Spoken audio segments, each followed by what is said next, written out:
दोस्तों, आज के इस वीडियो में हम आपको बाबा धीरेन्द्र शास्त्री के जीवन के सफर के बारे में बताएंगे और ये भी बताएंगे कि इसकी शुरुआत कैसे हुई। धीरेन्द्र शास्त्री आज किसी पहचान के मोहताज नहीं है।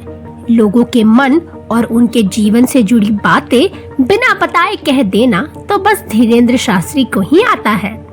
यही वजह है कि आज वो जहाँ कहीं भी दरबार लगाते हैं तो वहाँ हजारों लाखों की संख्या में उनके भक्त इकट्ठा हो जाते हैं। और ये कहना गलत नहीं होगा कि दिन प्रतिदिन उनके भक्तों की संख्या बढ़ती ही जा रही है।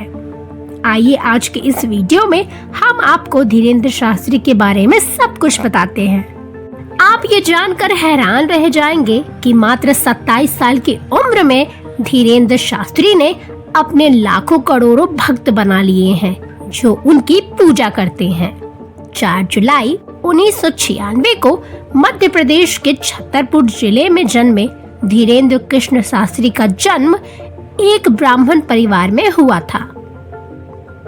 यही वजह है कि बचपन से ही घर में पूजा पाठ का माहौल देखने को मिलता था, लेकिन एक सामान्य ब्राह्मण परिवार के बच्चे से कहीं ज्यादा धीरेन्द्र कृष्ण शास्त्री में आध्यात्म को लेकर रुचि दिखने लगी थी। ये बात कम लोग जानते हैं कि धीरेन्द्र शास्त्री काफी गरीब परिवार से आते हैं, जिन्होंने अपनी प्रारंभिक शिक्षा गांव से ग्रहण की है और बीए तक उन्होंने पढ़ाई की है।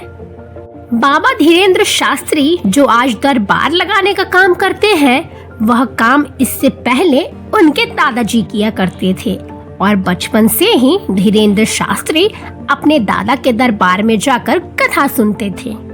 इसके बाद वो इसके प्रति इतने प्रभावित हो गए कि आगे जाकर उन्होंने बागेश्वर धाम में ही रहने का सोच लिया और उनके दादा ने उन्हें अपना शिष्य बना लिया। यही से धीरेन्द्र शास्त्री की बागेश्वर धाम की सेवा करने की शुरुआत हुई। जैसे जैसे वो बड़े होने लगे, उन्होंने हनुमान जी की पूजा पाठ करना शुरू कर दिया और कम उम्र में ही बहुत सारी सिद्धियां प्राप्त कर ली थी। शुरू में वो जब हनुमान कथा कहते थे तो उनके अंदाज से लोग काफी प्रभावित होते थे और इसी कारण धीरे धीरे उनके दरबार में काफी भक्त आने लगे। और आजकल तो आप देख ही रहे हैं कि उनके दरबार में अर्जी लगाने के लिए कितनी लंबी लाइन लगी रहती है। लोग एक कागज में अपनी समस्या लिखकर उसे नारियल में बांधकर बाबा के दरबार में अर्जी लगाते हैं। लेकिन सबसे चौंकाने वाली बात तो ये है कि लोगों के पुर्जे बिना खोले ही बाबा उनकी समस्या को जानकर उसका समाधान भी कर देते हैं और उनके इसी अंदाज ने पूरी दुनिया में उन्हें लोकप्रिय बना दिया और दुनिया के कोने कोने से लोग बाबा के दरबार में आने लगे। आज स्थिति ये है कि केवल मध्य प्रदेश में ही नहीं बल्कि देश के कई हिस्सों में भी उनके अनुयायी हैं।